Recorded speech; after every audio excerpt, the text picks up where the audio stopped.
क्षमा कर दीजिए। फिर उसको मन में मत बनाए रखिए। और किसी ने कुछ गलत बोला है, कुछ घटना घट रही है, वो शांत नहीं हो रही है, तो उसको जो है शांत करने का प्रयास कीजिए। अपनी शांति और धैर्य को कभी भी मत खोइए। अगर अपनी शांति और धैर्य खो दिया तो तभी जो है जो घटना अभी सिमटी हुई है, छोटे रूप में है, वो विकराल रूप धारण करने लग जाएगी। हिंसा का तांडव होने लग जाएगा। अगर हिंसा के तांडव से बचना है, अपनी रक्षा करनी है, दूसरों की भी रक्षा करनी है, तो सबसे पहला गुण कि किसी भी दुश्शील प्राणी के कटु वचन बोलते ही उसको क्षमा कर दीजिए। फिर उसके कल्याण की कामना कीजिए कि कितना परेशान व्यक्ति है, कितना दुखी व्यक्ति है, इसके चित्त में कितने विकार हैं जिनके कारण जो है ये अनेक कष्ट भोगने के लिए मजबूर है। तो इसका कल्याण हो, इसके चित्त को इसके विकारों से ये मुक्त कर ले। तो व्यक्ति जो है अपने चित्त पर जब काम करेगा, अपने विकारों से अपने आप को मुक्त करेगा, तभी उसका कल्याण संभव है। अदरवाइज़ रुपया, पैसा, धन, दौलत, मकान, महल, गाड़ी, घोड़ा, इनसे कभी भी किसी व्यक्ति का कल्याण नहीं होता है। किसी भी व्यक्ति का अगर कल्याण होता है तो वो केवल और केवल चित्त के शुद्ध होने से, चित्त के विकार होने से ही उसका कल्याण संभव है। लेकिन वो अलग बात है कि दुनिया जो है राग रंजित होकर जीने का अभ्यास हो गया है, इसलिए वो अपना जो कल्याण समझती है, रुपए, पैसे, धन, दौलत, मकान, महल, गाड़ी, घोड़ा, इनमें वो सुख समझती है, इनमें वो अपना कल्याण समझती है। ये उसकी जो है मिथ्या दृष्टि है, ये सम्यक दृष्टि नहीं है। तो इसीलिए जब भी कोई ऐसा दुश्शील प्राणी आए तो उस पर जो है अपनी करुणा बरसाएं, अपना दया का भाव रखें और बड़े प्यार से, पहले जितना प्यार से बोले थे उससे और ज़्यादा प्यार से बोलें, और ज़्यादा मधुर होते जाएं, और ज़्यादा दया का भाव दिखाएं कि कितना बेचारा परेशान आदमी है और अपनी परेशानी को दूर नहीं कर पा रहा है, अज्ञानता के वशीभूत। इसकी अज्ञानता दूर हो, इसका कल्याण हो। जी बहुत बहुत साधुवाद डॉक्टर साहब। तो बंधु हो कि बाबा साहब ने कहा था लोकतंत्र में व्यक्ति पूजा और नायक पूजा बड़ी ही खतरनाक चीज है। और बाबा साहब के जो लोग पैर छूते थे, बाबा साहब खुद ही उन्हें डांटते थे कि मेरे पैर छूने की जरूरत नहीं है, मेरी किताबों को पढ़ने की जरूरत है। तो मेरे कहने का मतलब यही है कि हमको सीखने और सिखाने के लिए किसी प्रकार के चंदे या दान की आवश्यकता नहीं है। आप सभी लोग अपने मोबाइल से और अपना डाटा खर्च करके जुड़ते हैं। और तथागत ने जो भिक्षु संघ बनाया था, उसे ये नहीं कही थी कि आप चंदा लो, पका हुआ भोजन लो,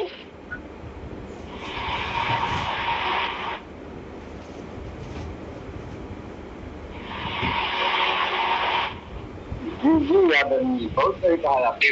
लेकिन ये जो चंदे का धंधा चल रहा है, चंदे का धंधा चल रहा है, जी मैं यही कहना चाहता हूँ कि जो चंदे का धंधा है, जब तक ये चलता रहेगा तो तब तक अलग अलग प्रकार के संगठन धर्म के नाम पे निर्मित करते रहेंगे लोगों को। जी तो इसके लिए जो है सभी साथियों को जागरूक होने की जरूरत है। और सभी साथी धर्म सीखने के लिए किसी प्रकार के चंदे या धंधे की जरूरत नहीं है। सभी साथी जो है अपनी बुद्धि विवेक से सोचे, अपनी। जी आदरणीय दीपक राज जी। बहुत सही कहा आपने। इस्तेमाल करें, लोकतंत्र भी बड़ा नहीं होता, शर्त बड़ी है।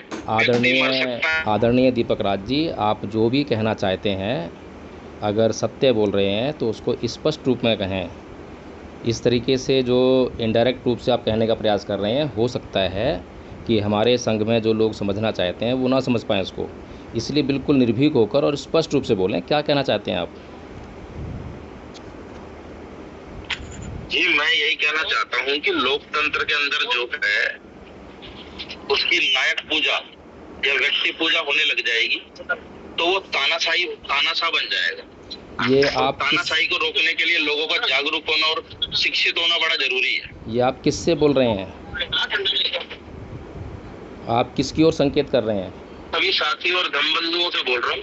धम्मपद संघ जो है किसकी नायक पूजा कर रहा है? कौन सा नायक है जिसकी पूजा कर रहा है?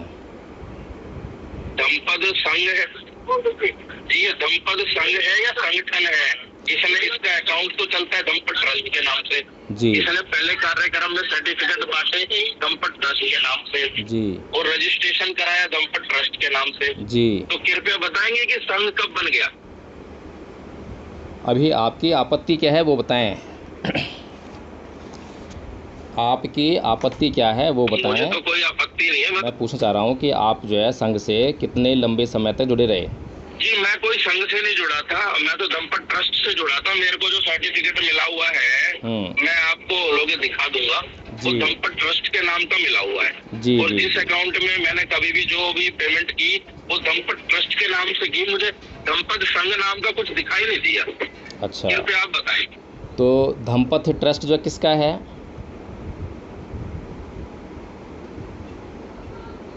दंपत जी, दंपत ट्रस्ट जिस व्यक्ति ने बनाया अपने किसका है? सोच विचार के आधार पे, किसका है वो रजिस्टर्ड है। और आपको वो जानकारी है क्या और उसकी? जो रजिस्टर्ड संगठन होता है वो किसी एक की प्रॉपर्टी होती है, वो ठीक है। सबका नहीं होता। ठीक है, आपको जानकारी है वो किसका है? आप सभी लोगों को पता है किसका है? नहीं, क्या आपको जानकारी आप है? लोग मैं डेली आपसे मैसेज लिंक शेयर करते हो। मैं आपसे जानना चाह रहा हूँ कि हाँ जी। क्या आपको जानकारी है कि वो किसका है? वो एडवोकेट जयभीम प्रकाश जी का है। जी, ये जानकारी आपको कब हुई?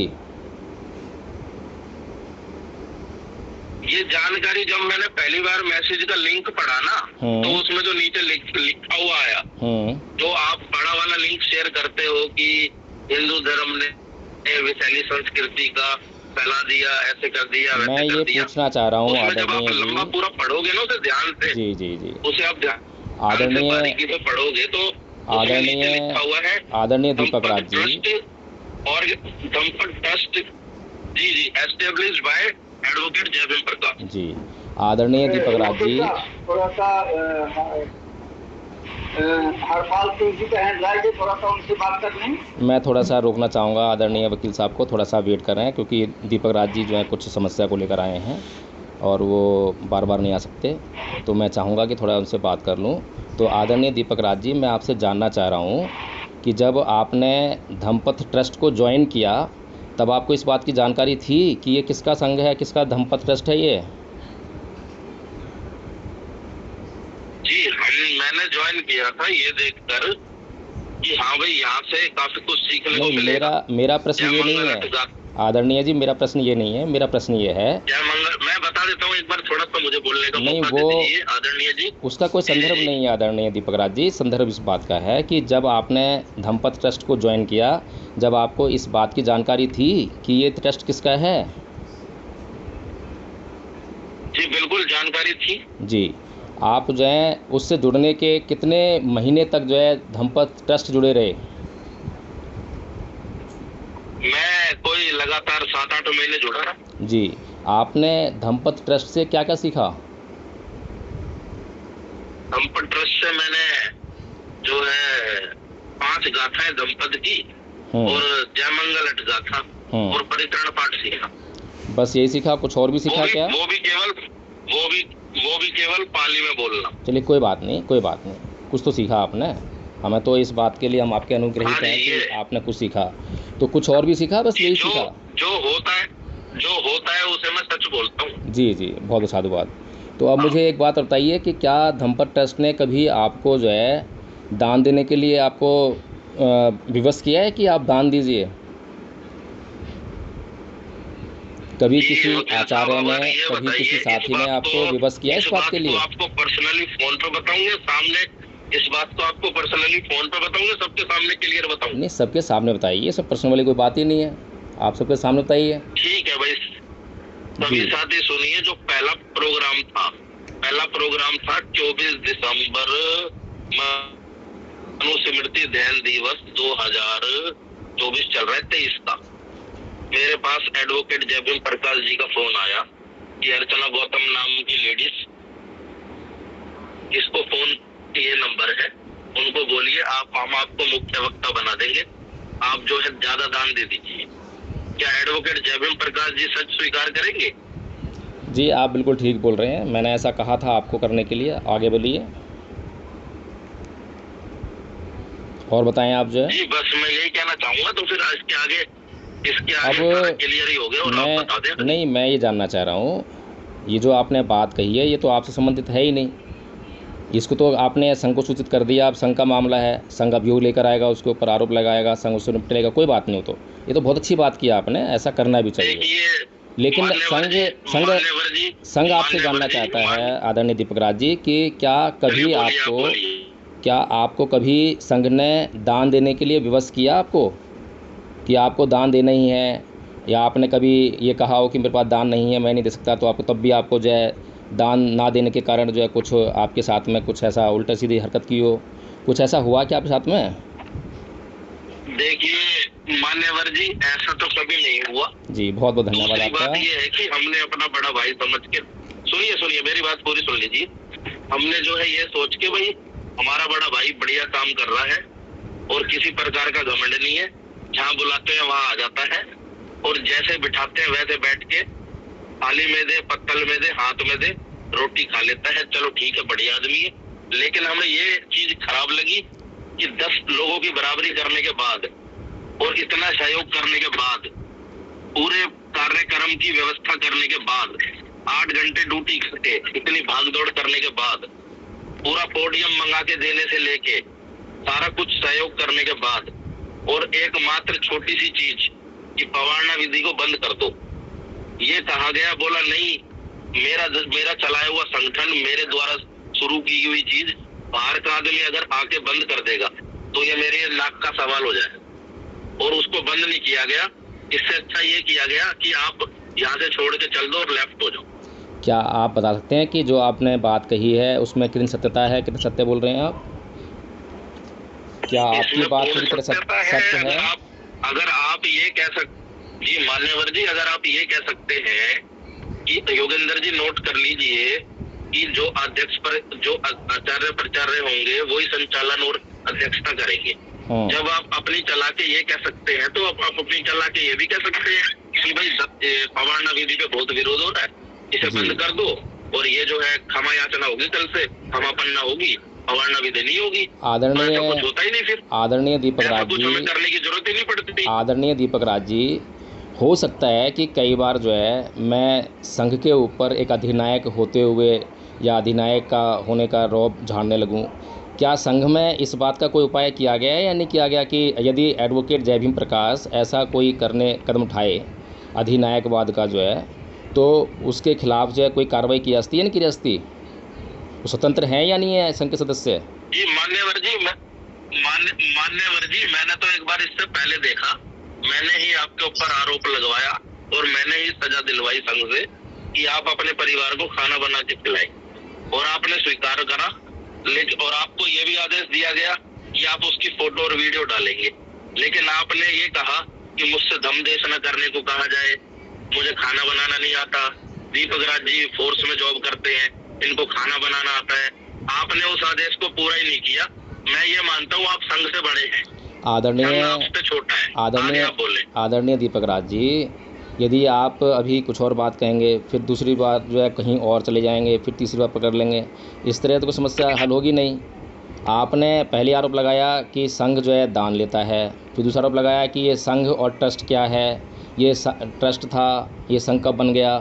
तो अगर हम एक एक करके जो है समस्या को समझने का प्रयास करें और आपकी जो शिकायत है अगर उसमें वास्तव में कोई तत्व हो तो उसका निश्चित तौर पर जो है संघ जो है संज्ञान देगा और संघ जो है उसका निदान भी कर सकता है। लेकिन अगर आपकी शिकायत में कोई तत्व भी नहीं मिलता है तो हम कैसे उसको जो है सॉल्व करेंगे? इसीलिए आप जो है ये बताइए, आपने खुद से स्वीकार किया है कि आपको कभी भी दान देने के लिए विवश नहीं किया गया। आपने स्वेच्छा से जो है धम्पत ट्रस्ट को दान दिया और आप लगातार, मुझे लगता है कि 6-7 महीने जब तक आप जुड़े, जब तक आप दान देते रहे धम्पत ट्रस्ट को। ये ठीक है ना बात? जब आप इतने जागरूक हैं और जिस संस्था से आप आए हैं उसने आपको भर भर के जागरूक कर रखा है चंदा के खिलाफ, जो है कि चंदाखोरी, चंदा बंद, चंदा नहीं होना चाहिए, है ना?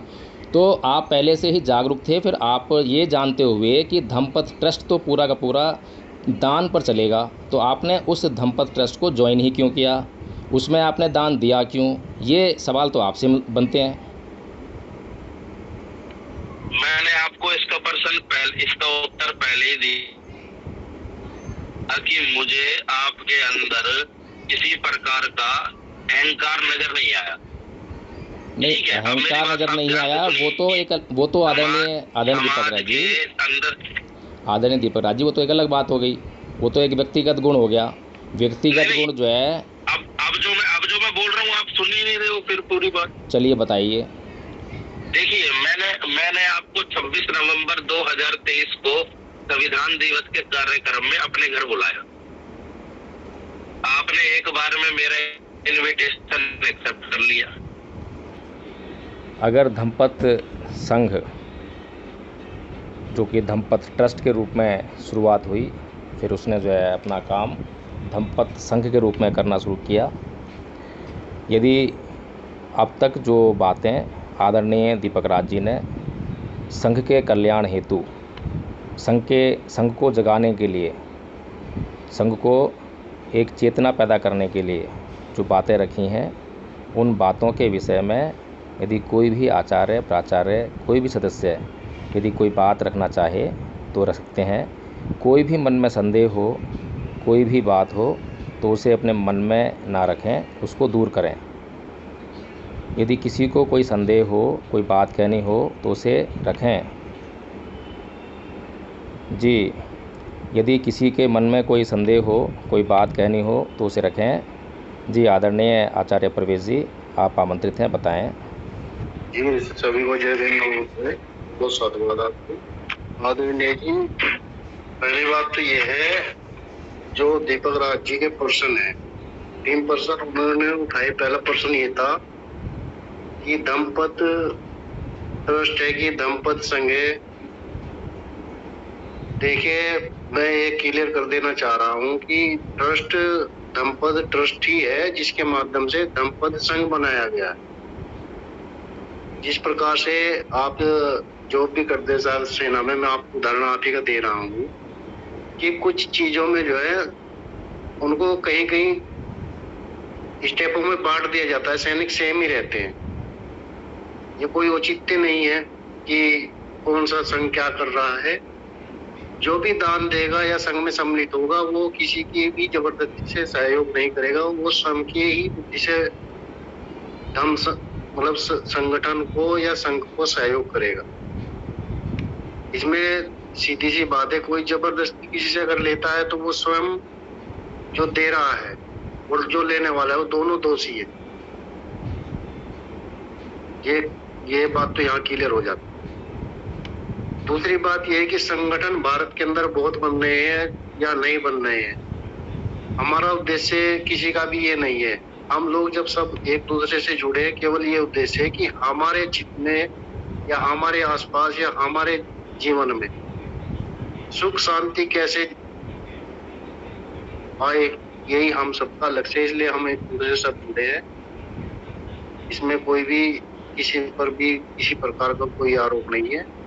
और आदरणीय जी, आज आप जुड़े हो, आपके मन में जो प्रश्न है उसका सीधा सीधा कारण ये भी है क्योंकि आप लोग काफी दिनों से साथ में जुड़े और अचानक से जो आप छूट गए। ये प्रश्न भी स्वयं में आ जाता है कि मैं भी हूँ, अगर स्वयं घर में भी हूँ, तो परिवार का अगर व्यक्ति कोई छूट जाता है या मैं छूट जाता हूँ परिवार से, तो कलेश तो जो है मन में उत्पन्न हो जाता है। लेकिन जिस सिस्टम को हम संघ के माध्यम से सीखने की कोशिश कर रहे हैं, उसमें कहीं ना कहीं हम जो है अपने चित्त को कैसे शांत करें, केवल इसी को इसमें सिखाया जा रहा है। तो इसमें कोई औचित्य नहीं है। आप दान दोगे नहीं दोगे वो आपका स्वयं का विवेक है। वकील साहब आपसे जबरदस्ती लेंगे तो वकील साहब दोषी होंगे, या धम्म संघ के माध्यम से कोई आपको कहेगा वो दोषी होगा, वो अलग मैटर है। लेकिन अगर कोई किसी को जबरदस्ती कहेगी आप संघ बनाकर पैसे लूट रहे, ये प्रश्न बहुत ही निराधार और अर्थहीन प्रश्न है। जी आदरणीय जी, बहुत बहुत साधुवाद, आपने मेरी बातों को बड़े ध्यान से सुना। बहुत बहुत साधुवाद। आदरणीय प्राचार्य रामभद्र जी, आपका हैंडेज है, बताएं। जी, बहुत बहुत साधुवाद। मैं यही कहना चाहता हूँ कि मैंने भी संगठन बहुत सारे देखे हैं अब तक के जीवन में, और एक संगठन में लगातार मैं और मेरा परिवार अभी भी काम करता है बड़े पैमाने पर, जो देशव्यापी संगठन है, भारत के लगभग सभी राज्यों में, लगभग 550 जिलों में है। लेकिन मैं व्यक्तिगत रूप से अपने अनुभव के आधार पर कह रहा हूँ कि सभी संगठन का उद्देश्य भविष्य को लेकर के है, भूतकाल की शिक्षाओं से शिक्षा लेकर के, घटनाओं से, और भारत के मूल निवासियों के भविष्य को लेकर के है। और वर्तमान में किसी एक व्यक्ति को फायदा होगा कि नहीं होगा, हर व्यक्ति को फायदा होगा कि नहीं होगा, इसकी कोई गारंटी अभी नहीं है। जैसे नौकरियां भारत में सीमित हैं, कुछ ही लोग पढ़ लिख करके उन नौकरियों को अचीव कर सकते हैं। 2 करोड़ 2.5 करोड़ नौकरियां हैं। अब उसी के लिए सारे युवा परेशान है, सारे युवा अपनी ऊर्जा और जो है धन श्रम लगा रहे हैं, परिवार के लोग लालायित हैं, लेकिन ऐसा मिलने वाला नहीं है।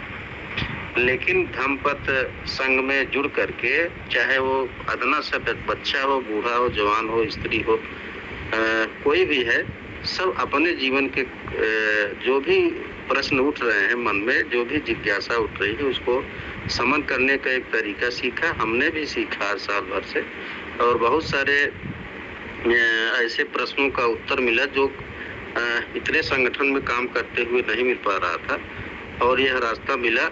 और यह सबको व्यक्तिगत रूप से लाभ देने वाला है, सबके चित्त में परिवर्तन करने वाला है। भगवान बुद्ध की शिक्षाओं पर चलने के लिए एक हमको एक रास्ता, एक मार्ग, एक युक्ति मिल गई है। तो क्यों न हम इस धम्मपथ संघ को पल्लवित पुष्पित करने के लिए अपने तन से, मन से, धन से, यथाशक्ति यथाभक्त जो है प्रयास से इसको हम आगे बढ़ाएं, ऐसा मुझे लगा। और कोई इतना जो है तर्कहीन, और जो आप ये सिद्ध करना चाहते हैं हम लोग किसी के अंधभक्त हैं, नायक पूजा में लिप्त हैं, यह जो है हल्की बात हो जाती है। आप इतने दिन साथ रहे हैं, आपका बड़ा सम्मान था इस संघ में भी, अभी भी है, कि आपका कल्याण हो, आप अपने व्यक्तिगत रूप से कल्याण। आप अपने मन में जब अंदर झांक करके देखेंगे, मुझे लगता है कि नहीं कि आप अपने आप को नकार सके कि इससे कुछ सीखा नहीं, जिससे आपके चित्त में परिवर्तन ना हुआ हो। लेकिन यह आपकी या संघ के प्रति, या आपके किसी ईगो या किसी एक बात को लेकर के आपने इस संघ में अपनी बात इस तरीके से कहने की जो चेष्टा की है, अपने चित्त को जो एक अच्छी दशा में जा रहा था उसको इस तरीके से प्रस्तुत कर रहे हैं, तो मुझे समझ में नहीं आता कि ये उचित है। बाकी आप स्वतंत्र हैं, आप आज़ाद हैं। जी, मैं यही कहना चाहता हूँ। सभी को जय भीम, नमस्कार। जी, बहुत बहुत साधुवाद आदरणीय प्राचार्य जी। जी, आदरणीय दीपक राज जी, आपका हैंड रेज है, कुछ कहना है आपको? जी, मैंने ये जागरूक करने के लिए कहा है सभी साथियों को, और मैंने किसी के ऊपर पहली बात तो कोई आरोप नहीं लगाया। दूसरा, मैंने ये भी नहीं कहा है कि मुझसे जबरदस्ती किसी ने दान लिया था, और मैं इस बात को कोई आज बोले, पहले पूछे या कल पूछे, कोई भी पूछेगा तो मैं निश्चित निर्भीक होकर बताऊंगा कि हाँ भाई, वकील साहब को, नीलम जी को कोई कहीं भी बोल तो वो बिना अगर खाना भी नहीं खिलाएगा तो वो आएंगे। ठीक है, जो बात सही होती है उसको सच कहने में डरना नहीं चाहिए, और जो गलत होती है उसको गलत कहने में भी नहीं डरना चाहिए। सच बोलना हमारा अधिकार है। लेकिन आपको भी कहीं ना कहीं, आप वकील साहब जितनी बातें करते हो, चित्त से जुड़ी हुई यही है, वो कहीं ना कहीं आप भी थोड़ा सा चिंतन मनन करें, और आप इस बात को सोचें कि आपके भी कहीं ना कहीं चित्त में थोड़ा बहुत दोष है। आपको भी अगर कोई धम्मपथ संघ या धम्मपथ ट्रस्ट जो भी बोलो उसमें जुड़ जाए और वो आचार्य ना बने, उसे 1-2 महीने हो जाए, तो आप भी कहीं ना कहीं उसको फोर्स करते हैं, दबाव डालते हैं कि भाई कोर्स करो, जल्दी कंप्लीट करो, या जल्दी जो है आओ और हमारे साथ मिलकर काम करो। तो ऐसा नहीं होना चाहिए। कोई व्यक्ति 2 लाइन सीखे, 2 गाथा सीखे, अच्छे से सीखे, उसमें परफेक्ट हो, दूसरे को बता सके, अच्छे से सिखा सके, जब तक वो इस काबिल ना हो जाए, मुझे नहीं लगता हमें उसको कुछ बताना चाहिए या कोई उपाधि देनी चाहिए। हर जगह एक अनुशासन होना चाहिए, अनुशासन के अनुसार ही कोई भी कार्यक्रम चलना चाहिए, कोई कार्य हो चाहिए। अनुशासन के अनुसार अगर कोई कार्यक्रम चलता है या कार्य होता है तो निश्चित ही वो सफल होता है। और मैंने किसी को अंधभक्ति है ये ऐसा कुछ नहीं कहा है, मैंने जागरूक करने के लिए ऐसा कहा है कि बाबा साहब का ये कथन था, मैंने बाबा साहब को कोट किया है, मैंने किसी के ऊपर कोई आरोप या ऐसा कुछ नहीं लगाया है। और मैंने यही कहा है कि भाई धर्म सीखने या सिखाने के लिए किसी भी तरह के दान की ऐसी कोई आवश्यकता नहीं है, मैंने ये कहा है। अब अगर किसी को मेरे बारे में कुछ भी सोच रहा है तो सोच सकता है। दूसरा बात बार बार चित्त की हो रही है, तो चित्त से संबंधित मैं एक छोटी सी बात कह दूंगा कि या तो अगर कोई अरहत हो अभी दम पिटक पड़ा होता है, उसे ही पता होता है दूसरे के चित्त में क्या चल रहा है। मेरे जैसे आम इंसान को जो खुद दिन में तो गलती करता है, उसे अपने चित्त का नहीं पता, वो दूसरे के चित्त को क्या पहचानेगा। जी बस मैं इतना ही कहना चाहूंगा, बाकी आप लोग क्या कर रहे हैं क्या नहीं कर रहे हैं आपको पता है। मेरा कहना यही है, जो भी करें तो उसमें अच्छे से पहले किसी को परफेक्ट करें, उसके बाद ही उसको कहीं समाज में सिखाने भेजे, जिससे कि एक अच्छा मैसेज जाए। बहुत बहुत साधुवाद आदरणीय दीपक राज जी, सबसे बड़ा साधुवाद कि आपका उद्देश्य है। जानता हूँ, उससे पहले मैं नीलम जी को जानता था। जी जी, उससे पहले मैं नीलम जी को जानता था, नीलम जी को जानता था। बाबा साहब की मूर्ति टूटी थी रोहिणी में, नवाब सतपाल तंवर और नीलम जी और हम सब आए थे। नीलम जी का कैमरा टूटा था, मोबाइल छिन गया था, तब से मैं नीलम जी को जानता था। और उन्हीं के ही चैनल को मैं, उनका कोई SBI का अकाउंट है, मेरे को याद नहीं है, मुझे नहीं मालूम, उनको ही मैं पेमेंट करता था। वकील साहब से मेरी बात अगस्त में हुई थी, ये इस संबंध में हुई थी कि अगर हमें कानूनी रूप से बौद्ध बनना है, अगर हम समझ चुके हैं धम्म को अच्छे से, तो कानूनी रूप से बौद्ध बनने की प्रक्रिया क्या है, इस संबंध में बात हुई थी। तो वकील साहब ने क्या था, लिंक वगैरह दिया था, उससे मैं जुड़ा था। मुझे जब तक ठीक लगा था, जब तक मैं जुड़ा रहा था, जब मुझे जी बहुत बहुत साधुवाद, सभी का आभार, सभी ने मुझे धैर्य पूर्वक सुना, सभी को जय भीम, नमो बुद्धाय। जी बहुत बहुत साधुवाद जी। आदरणीय आचार्य जी कुछ कहना चाहते हैं, कहें। जी मैं आदरणीय दीपक राज जी को कहना चाहता हूँ, अगर सुन रहे तो बताएं। जी बताएं, सुन रहे हैं। बोलिए। अब मैं ये कह रहा हूँ कि जैसे आप कह रहे थे, मैं केवल नीलम बोध जी को जानता था और नीलम बोध जी के अकाउंट में जो है पेमेंट करता था, क्योंकि आपको उनकी चीजें, उनके कार्यशैली अच्छी लगी इसलिए कर रहे थे। यही तो इस देश के अंदर चल रहा है कि जो जिसको अच्छा लग रहा है उसके साथ जुड़ रहा है, इसीलिए जो है मामला जो है एक जगह हो नहीं रहा है। सब अच्छा नहीं लग रहा था, धमकी करेंगे सब, ऐसा कोई नहीं कि करता नहीं है। अच्छा नहीं लग रहा था, सामाजिक लेडीज है जी। यही जो सबसे मेन कहानी है समाज में रोज इसी वजह से है कि आपको आज जो है, कल नीलम बोध जी अच्छी लगी थी, उसके बाद जय भीम प्रकाश जी अच्छे लगने लगे, उसके बाद धम्म संघ अच्छा लगने लगा। कोई बात हो गई तो आपको अच्छी नहीं लगी, आप जो है चले गए। तो ये आपके स्वयं के सोच के ऊपर ही सब कुछ चल रहा है। यही पहली गाथा का जो सार है, यही है कि जो जैसा सोचेगा, अच्छे मन से सोचेगा अच्छा काम करेगा, बुरे मन से सोचेगा बुरा काम करेगा, और कोई उसके अंदर कहानी है ही नहीं। तो जय भीम प्रकाश जी क्या कर रहे हैं या मैं क्या कर रहा हूँ, अगर हम और आप जो है, आपको अच्छा लग रहा है कि हम समाज के लिए काम करें तो आप हमसे संपर्क करोगे। अगर आपको लगता है कि हम समाज के जो है खिलाफ काम कर रहे हैं, केवल अपनी जेब भर रहे हैं या गुमराह कर रहे हैं, तो आप जो है स्वयं ही विरोध करोगे। और अगर आप भी हमारे जैसे होंगे कि भाई समाज से पैसे लेके जो अपना घर चलाना है, तो फिर आप स्वयं लगेंगे। तो यही जो क्रियाकलाप है, ये आप मनुष्य की जो है सोच पर ही निर्भर है, यानी कि विचार पर निर्भर है। जी बहुत बहुत साधुवाद आदरणीय दीपक राज जी और आचार्य प्रवेश जी। आदरणीय दीपक राज जी, आपने कहा कि अगर एडवोकेट जय भीम प्रकाश अपने चित्त में झांक कर देखेंगे तो वो भी पूरी तरह से शुद्ध नहीं है। मैंने ये संघ के सामने कभी दावा नहीं किया है कि मेरा चित्त जो है बिल्कुल शुद्ध है, मैं अरहत हो गया हूँ, ऐसा कभी दावा नहीं किया, या मैं बहुत बड़ा विद्वान हूँ, ऐसा भी दावा नहीं किया। मैंने हमेशा जो है अन्य विद्वानों की सेवाएं लेने का प्रयास किया है। आदरणीय पूजनीय भिक्खु जब हमारे संघ में आए तब उनकी सेवाएं भी संघ ने ली और किसी भी प्रकार का मनमुटाव उनके साथ में नहीं रखा हमने। उसके अलावा अभी संविधान वाचन चल रहा है तो आदरणीय वकील साहब हैं धनीराम जी, उनकी सेवाएं हम ले रहे हैं। तो संघ जो है, जहाँ पर भी गुण है समाज में और हमें ज़रूरत है तो हम उनके पास जाते हैं, उनको बुलाते हैं और वो आकर अपनी सेवाएं देते हैं। और जितनी भी आपने बातें कही हैं दान को लेकर कि धम्म का प्रचार प्रसार जो है दान से नहीं होता है, तो मैं जहाँ तक समझ रहा हूँ थोड़ा सा आपको इस पे और सोचना चाहिए, विचार करना चाहिए। चाहे वो तथागत बुद्ध हों, उन्होंने जो है दान के रूप में जो है, क्योंकि भिक्खु संघ के वो कर्ता धर्ता थे, भिक्खु संघ था उनका जो है, तो भिक्खुओं का जीवन जो है गृहस्थों के जीवन से बिल्कुल अलग होता है। तो भिक्खुओं की जो ज़रूरतें होती हैं केवल जो है जो ज़रूरत होती हैं, आवश्यकता होती हैं, उसी पर सीमित होता है भिक्खु संघ जो है। लेकिन जो गृहस्थ जीवन है, या कहें कि जो हमारा जो संघ है, हमारा संघ जो है गृहस्थों का संघ है और हमारा जो उद्देश्य है वो भिक्खु संघ के उद्देश्य से बिल्कुल अलग है। भिक्खु संघ का उद्देश्य ये नहीं है कि भारत को बौद्ध में करना है या जम्बू द्वीप को बौद्ध में करना था, ऐसा नहीं था।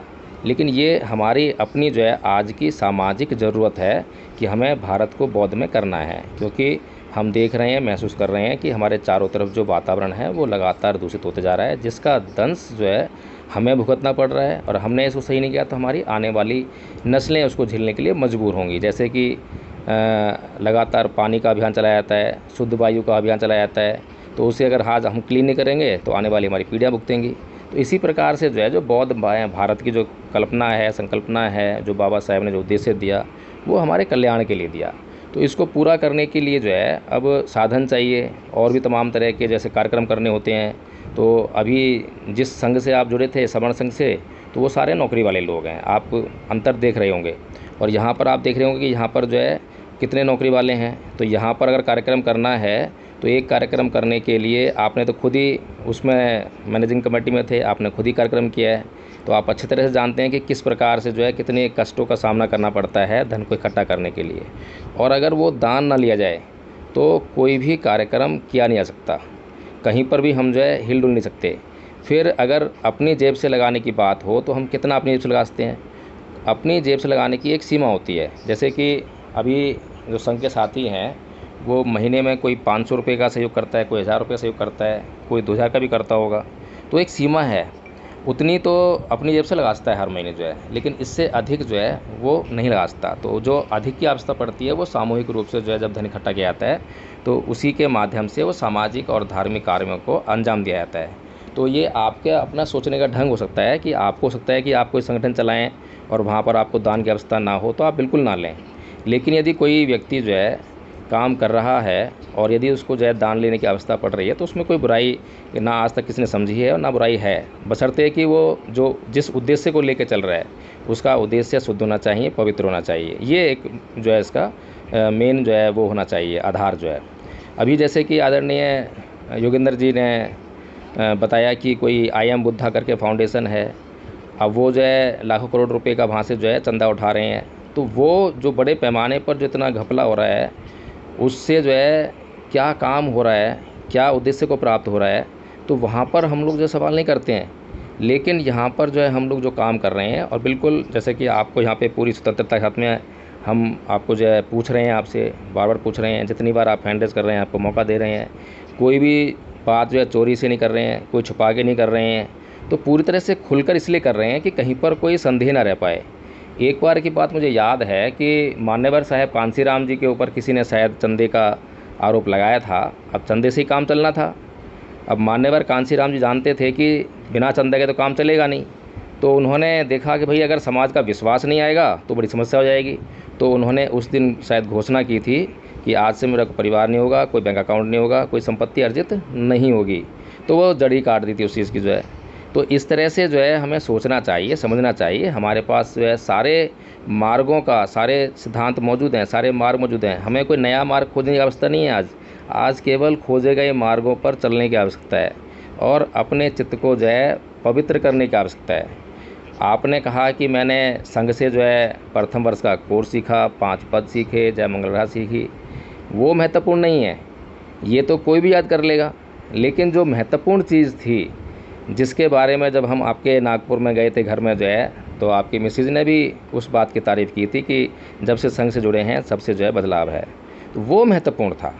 पद तो मुझे बहुत सारे याद हैं, लेकिन मेरे पद याद करने के बाद भी अगर मैं अपने बच्चों से और अपने समाज में गलत व्यवहार करता हूँ, उसका क्या फ़ायदा पद याद करने का। तो मुख्य बात जो है धम्म का प्रचार प्रसार करने की है, और जितनी भी आपकी शिकायतें थीं एक एक करके हमने शिकायत आपकी ली है। यदि कोई और शिकायत आपकी शेष बचती हो तो वो भी आमंत्रित है। अगर कोई छूट गई हो, कोई रह गई हो, तो आप जो उसको बता सकते हैं, हम उसको संज्ञान में लेंगे। जी आदरणीय दीपक राज जी, बताएं आपने हैंड रेज किया है। दान के बारे में समझाएं विस्तार रूप से, अमीसा दाना, अभय दाना, धम्मा दाना, दान के बारे में बताएं। जी मुझे उसकी जानकारी नहीं है, आप जो उसको भंते जी समझ लेना, भंते जी उसको अच्छी तरह समझा सकते हैं। ठीक है जी, और कोई मेरी कोई शिकायत। जी बहुत बहुत साधुवाद आपका, धन्यवाद एवं आभार। मैं अब संघ से अनुमति चाहूँगा, कृपया मुझे अनुमति प्रदान करें। जी आदरणीय आचार्य योगेंद्र जी, आपका हैंड रेज है, बताएं। जी बहुत बहुत साधुवाद।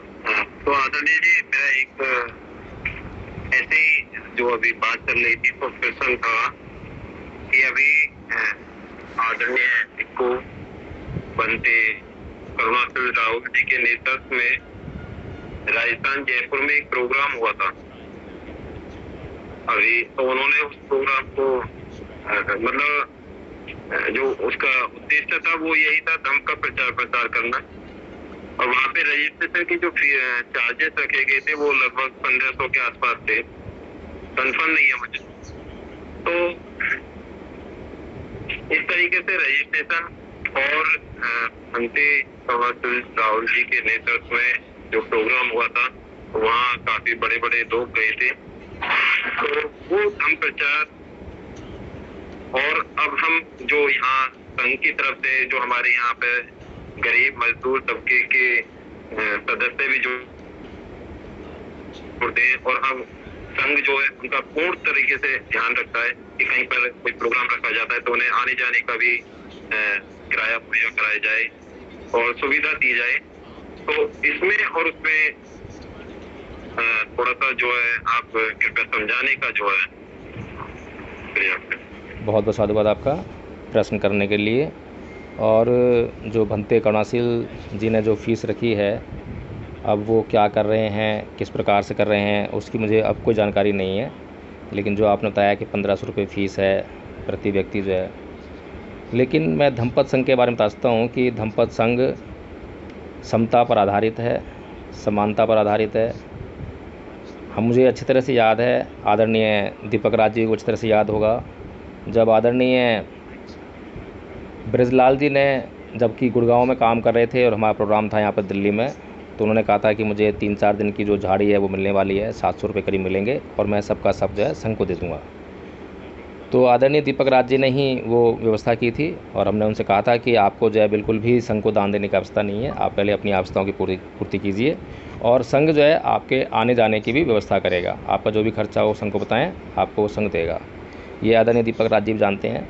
तो इस तरह से जो है धम्मपद संघ हमेशा अपने सदस्यों के प्रति, अपने आचार्यों के प्रति करुणामयी रहा है, और करुणा का हमेशा ध्यान रखा है कि कहीं किसी सदस्य को जो है किसी भी प्रकार का कष्ट ना हो।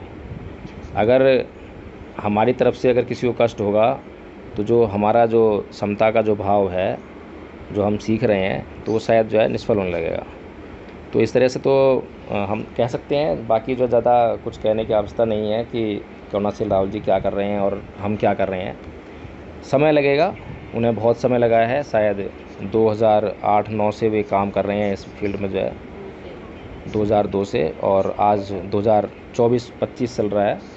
तो हमें तो अभी 1 साल ही हुआ है, और हमारी जो प्रगति है धीमी अवश्य है, लेकिन बहुत, मैं समझ रहा हूँ कि उनके मुकाबले तो बहुत तेज़ है, और बहुत तेज़ी नहीं है, बहुत सशक्त है, योजनाबद्ध है और एक सिस्टम के साथ है। और सिस्टम जो है पूरा आप लोग समझ ही रहे हैं कि कितना और कैसा सिस्टम है। जी आदरणीय दीपक राज जी, आपका फिर से हैंड रेज है, बताएं, मुझे भी लीव करना है। जी वकील साहब, मैं ये कहना चाह रहा था कि कार्यक्रम पहले हुआ था तो उसमें एक बनते जी तो हमारे नजदीकी बुद्ध विहार के थे, लेकिन जो बनते बप्पा थे बाद में मेरी उनसे बात भी हुई और वो भी काफी नाराज है आपसे। तो कृपया करके वकील साहब ऐसा ना करें, अगर कोई भी भिक्खु आता है, आप किसी को भी कार्यक्रम में बुलाते हैं, तो कम से कम उनको आने जाने का खर्चा और उनके भोजन की व्यवस्था किया करें जी। उस समय में उनको ना भोजन की व्यवस्था हुई, ना उनको आने जाने का कुछ दे पाए, और हमने उनसे पंचशील भी लिए, और पंचशील लेके हमने उनको ना कोई फ्रूट दिया, ना हमने उनको कोई केला सेब फ्रूट कुछ भी दिया, और पंचशील लेके हमने उनको ऐसे ही छोड़ दिया।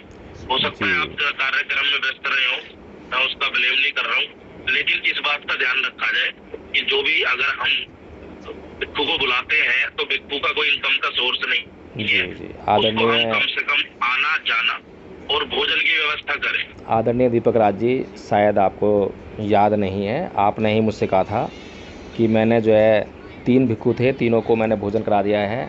अभी यहाँ व्यवस्था नहीं हो पाई थी, इसलिए मैंने बाहर से लाके भोजन को करा दिया है। ये आपने ही मुझसे कहा था।